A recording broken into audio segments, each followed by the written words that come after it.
गुंतलेले मनवेडे तुझ्या सवे पर्व दुसरे भाग 19. वेद तिचं रूप बघून हरवला होता.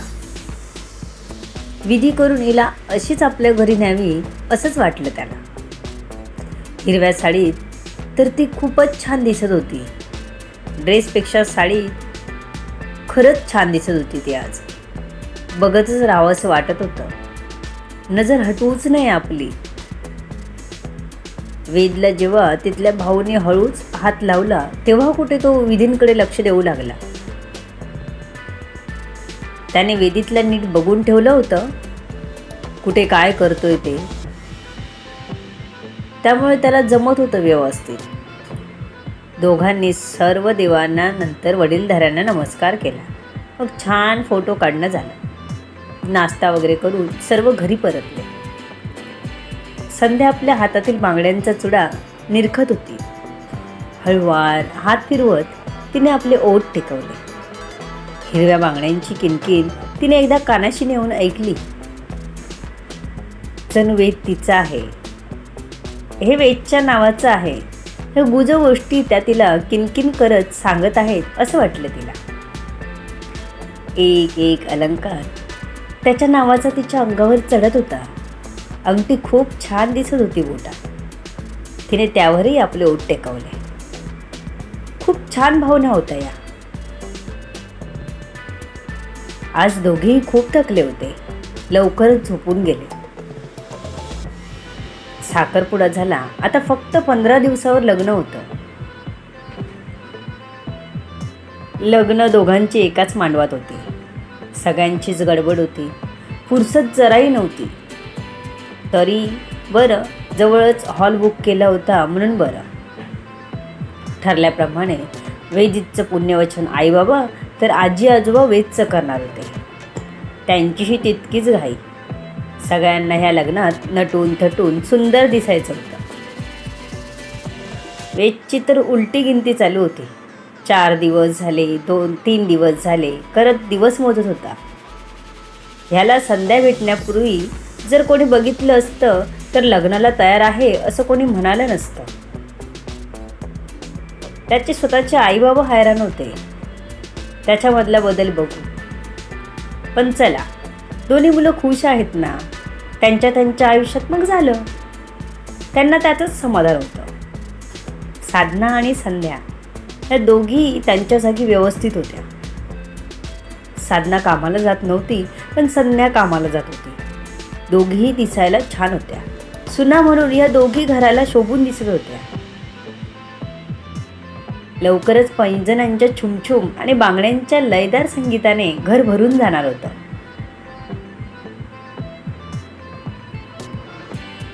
सर्वजण आतुरतेने वाट बघत होते त्या क्षणाची. आज पहाट 3:30लाच झाली होती. सर्व आवरून हॉलवरच्या तयारीसाठी थोडी मंडळी पुढे गेली होती. थोड्याच वेळात वेद आणि वेदित वेगवेगळ्या गाडीतून हॉलवर पोहोचले होते. दोघांच्या विधी वेगवेगळ्या स्टेजवर होत्या. मुहूर्तही वेगवेगळे होते. आधी वेदित आणि साधनाचं लग्न होतं. त्यानंतर अर्ध्या तासाने वेदचं आणि संध्याचं लग्न. लवकरचे मुहूर्त ठेवले होते. एक 11चा तर दुसरा 11:35चा. साधना आणि संध्याकडचे साधारण एकाच वेळेत आले होते. त्यांची उठाबस करायला परब मंडळी पुढे झाली. त्यांच्या रूममध्ये जात तयाऱ्या सुरू झाली. कुळठेवत पूजा झाली आणि नियम सांडून दोघी पुण्यवचनाला गेल्या. त्यानंतर वेदीत आणि वेदचं पुण्यवचन झालं. सर्व विधी यथासांग पार पडत लग्न झाली. जेवणे झाली. लग्नाची वरात घरी निघाली. वेदी आपली काळजी घेत लवकरच दोन्ही सुनांचा गृहप्रवेश करण्यासाठी घरी पोहोचली. दोन्ही गाड्या गेटजवळ थांबल्या आणि मग तिथून बिल्डिंगपर्यंत वाजत गाजत दोन्ही नवरा नवरींची वरात घेऊन आले. दरवाजात नाव घ्यायला लावलं. साधनाने नाव घेतलं. गळ्यात मंगळसूत्र ही सौभाग्याची खूण. विदित रावांचं नाव घेते परवांची सून. सगळ्यांनी टाळ्या वाजवल्या. मग वेदीतनेही नाव घेतलं, तेच कॉमन, भाजीत भाजी मेथीची, साधना माझ्या प्रीतीची. सगळे ओरडायला लागले, काय हे कॉमन नाव घेतलं. पण वेदीने जाऊ दिलं. नाव घेतलं ना, याला महत्त्व. माप ओलांडून साधना आत गेली. आता आपल्या वेद आणि संध्याचा नंबर होता. तिने आधीच नाव ठरवलं होतं.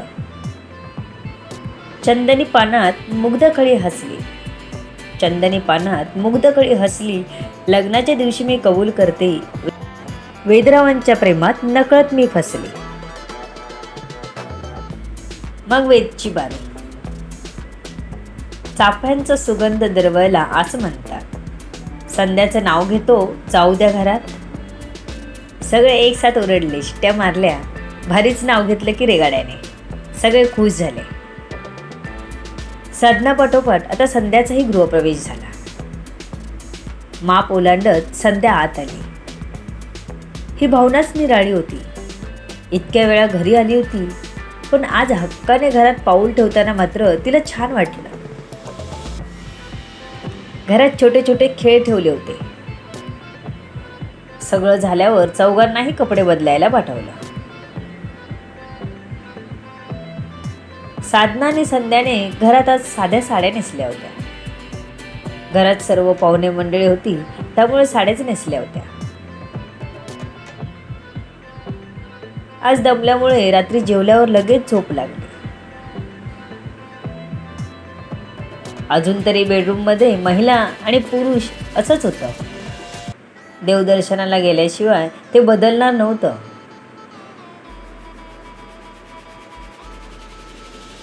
दुसऱ्या दिवशी सकाळी 5 परतवण ठेवलं होतं, साधनाकडे आणि संध्याकडे. त्यानंतर पूजा ठेवली होती दोघांची. दुसऱ्या दिवशीपासून पाहुणे एक एक करत कमी होत गेले. आज साधना आणि संध्याच्या घरी 5 परतवण जाणार होतं. 10 मंडळी तिच्या घरी गेले आणि 10 मंडळी संध्याच्या घरी गेले. दोन्हीकडे जेवणे झाली. संध्याकाळी परतले सर्व.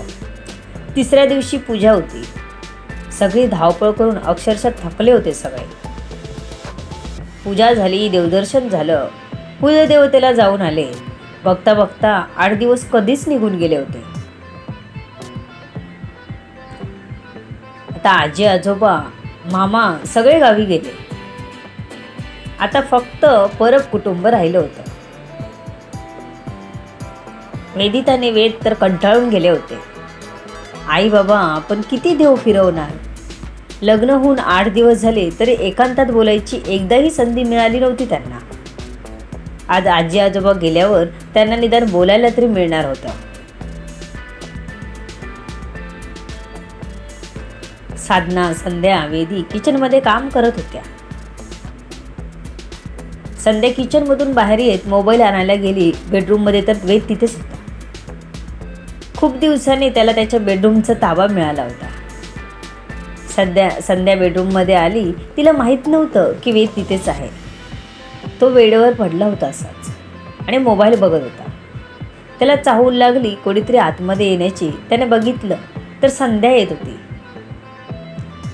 ती आली. ती सरळ मोबाईल घ्यायला गेली. तिचे लक्ष मोबाईलमध्ये आहे बघून वेद हळूच तिच्या पाठीमागे आला.